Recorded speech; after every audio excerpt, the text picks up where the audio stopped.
પતરાળીમાં ખાવાનું હતું, એવી મજા આવી ગઈ હે. તમને ન લઈ જવાય એમ ઉત્સવ. અને આ સવારના છોકરાઓ કામ કરે છે ને અત્યારે એવા પીરસે છે ને દયા આવે છે.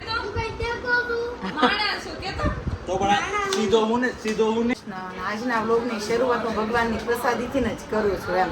તો ભાઈ મારા નણંદની ત્યાં છે પાટોત્સવ અને આ સવારના છોકરાઓ કામ કરે છે ને અત્યારે એવા પીરસે છે ને દયા આવે છે.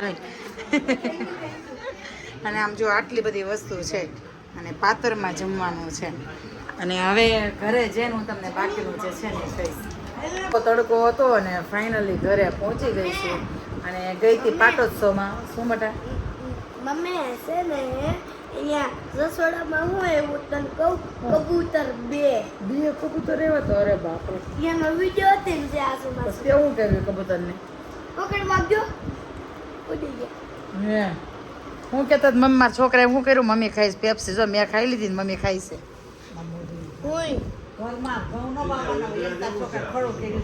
ઈદડું છે માં નણંદની ત્યાંથી પ્રસાદી લઈને પાટોત્સવ ને પ્રભા પ્રસાદી લઈ છે. કેટલા દિવસથી ઘરે બનાવતા હતા બધું ઘરનું. એક વસ્તુ ઈદડા છે ને ઈ ઘરે પલાળીને ઘરે હાથો લાવીને એના ખમણે ઘરે બનાવેલા ઈદડા.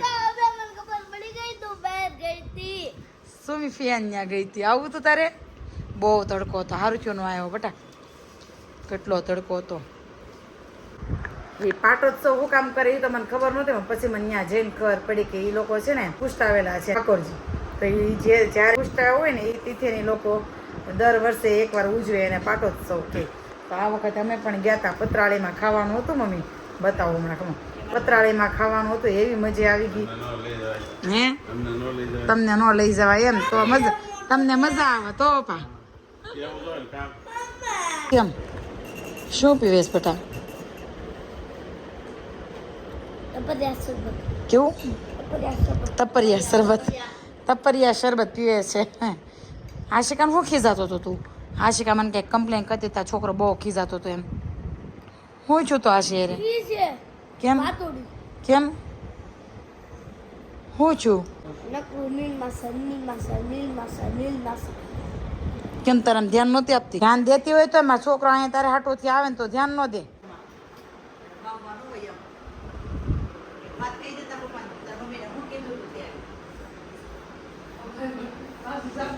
ઘઉં કેમ વેરા? એ આમ જોતો નિત્ય મેં ઘઉં વેરા કેમ આ ઘઉં નાખા નિત્યમ? કોને હાટું? કબૂતર આવે એટલે ઘઉં નાખા, ચણ નાખા. જો કબૂતરને ચણ તને દઈ આવી કબૂતર ઉપર. પાણી મુકાય કબૂતરને આ તડકાનું. બાંધ કે પાણી મૂકી દેજો હવે. હાલો મમ્મી પાણી મૂકી દેજો, બહુ તડકો છે. છે એવું છે. પપ્પા મજા આવી ગઈ પ્રસાદી ખાવાની એટલે જ તમને ઉપર બોલાવીને.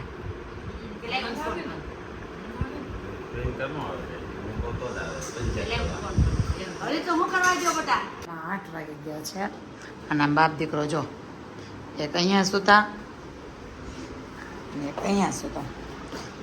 આરામ હોય ને તો આ બેન જ છે. નિત્યમ હાલો બાને દાદા ગામ જાય છે, મૂકવા જવું છે તારે બસ સ્ટેશને. બસ સ્ટેશને બસ સ્ટેશને હે? હા તો હાલો. બાપ દીકરાને એટલી ઊંઘ આવે ને વાત જવા દે. જો તો ખરા હિતેશ. હિતેશ એવી કેવી ઊંઘ વાળી? હા જો એ જાગે ને એટલે તને ક્યાં ન કહું છું. નકર અત્યારે ક્યારની વાત છે, બે ક્યારના સુઈ ગયા છે. અને રસોઈમાં ભાઈ હિતેશને મારા સસરા બે બહાર જમીને એવા છે અને મારું ને નિત્યમનું હજી કંઈ ફિક્સ નથી. જે મન થાય એ બનાવી લઈશું.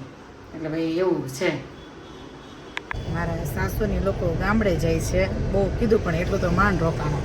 તો જઈએ છીએ બસ સ્ટેશને. ક્યાં જઈશ ને ત્યાં આપણે? બસ સ્ટેશને.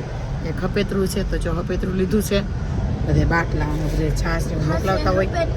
હશે હપેતરા. હમણાં તો નિત્યમનો હશે હપેતરા, રસ છે, રમકડા ને એવું જ દેખાય. સહી તે તો ભાઈ એ લોકો પહોંચી ગયા છે પણ નિત્યમ સૂઈ ગયો હતો ટ્યુશનમાંથી આવીને.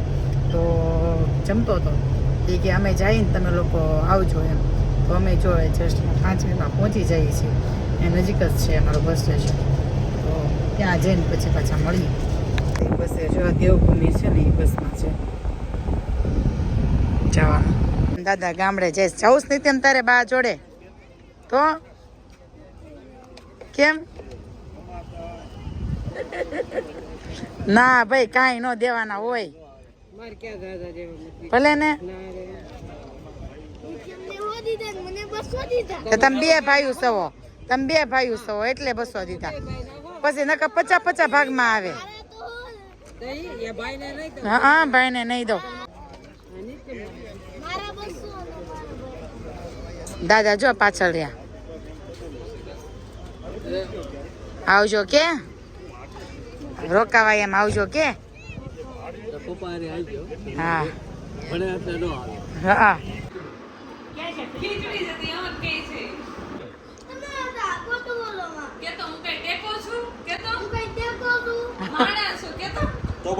સીધો હું ને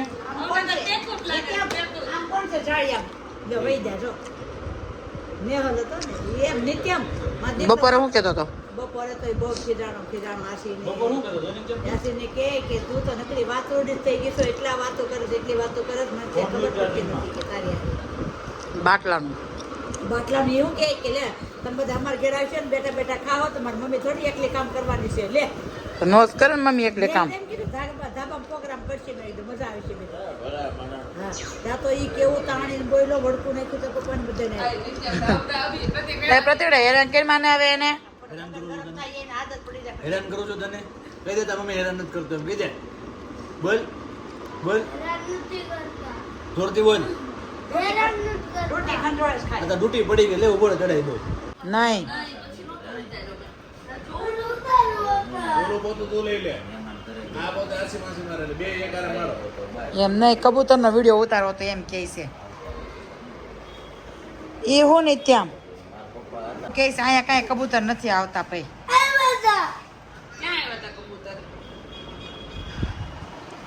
ખોટું તને ચીડવે છે ભાઈ.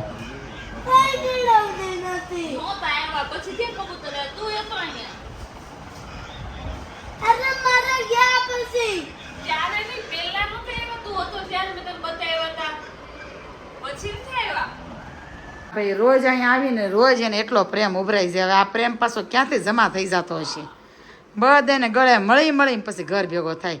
અને લાઇટ વહી ગઈ છે. કોણ જાણે કેમ ગઈ હોય. બધે આ એરિયામાં લાઇટ નથી લાગતી. આડે રોડે જાય પછી ખબર પડે. મને અભિષેક મને શું કહેતો તું કહેતી હતી ને અભિષેક મામાને મારે એમ પેલા 11:15 થઈ ગયા. સારો નિત્યમ 11:15 થઈ ગયા તો હાલો ભાઈ અભિષેક રેડી પડાવે માં એને હાલો. લાઈટ વહી ગઈ છે. હાડી બતાવી રસ્તે છે કે નહીં લાઈટ. જો ફૂલ અંધારું છે. જો દેખાતું હોય તો અંધારું ફૂલ છે. આમ ઘોર અંધારું છે. આમ જો ક્યાંય એક ચકલી ફરકતો નથી કેમ કે 11:15 થઈ ગયા છે. નિત્યમ લાઈટ કેમ વહી ગઈ બેટા? હે રોડ ઉપર હશે લાઈટ? તો લાઈટ નથી. પપ્પા ગાડી લઈને આવે છે તારા. જો ભાઈ હિતેશે ગાડી કાઢી છે ને આગળ જો હારાની ડેલીઓ ઝગમગવા મળે. હારાની ડેલીઓ એમ નથી કીધું. મેં એમ કીધું હમણાં હિતેશ આવે છે ગાડી લઈને. હમણાં જો હારાની ડેલીઓ છે ને એ ઝગમગવા મળે છે કે નહીં. પેલા એવું કહેતા ડેલી આખો રિંગ રોડ હોય કે ઝગમગતો હોય ને એની જગ્યાએ ફૂલ અંધારું છે. અત્યારે 1:30 વાગી ગયા ને 11:15 વાગી ગયા ને એટલે બધા લાઈટ બંધ કરી હોલ ની એટલે રૂમમાં હોઈ ગયા હોય. એવું હોય. હા પપ્પા સ્કૂલે જશો ને તું તને કેટલું આવડ્યું મારે જોવું છે. આ બિલ્ડિંગ ઉપર શું લખ્યું છે? એને ખબર છે હું લેખું દીકતી મોઢે યાદ છે. અમે છે ને અહીંયા ઘણી વખત રિંગ રોડ આવી કે આપણે ભાજી ખાવા જઈએ ને કે એની પાછળ કે ડીટીસી બિલ્ડિંગ છે કે એ શેનું છે. મેં કીધું કયા બિલ્ડિંગની વાત કરતો. પછી એમાં બીજી વાર એવા તેને બતાવ્યું પાછું. મમ્મી જો આ બિલ્ડિંગની વાત કરતો હતો એમ કારીગરી જો. Good night. જય શ્રી કૃષ્ણ. બ્રેકના નેક્સ્ટ બ્લોગમાં બાય બાય. હું કારીગરી કરતો હતો દિવાલે બાય વાળો કારીગરી કરતો હતો જોતો. એમ ન કરાય. હું તો આને હિરસ કરું બાપા.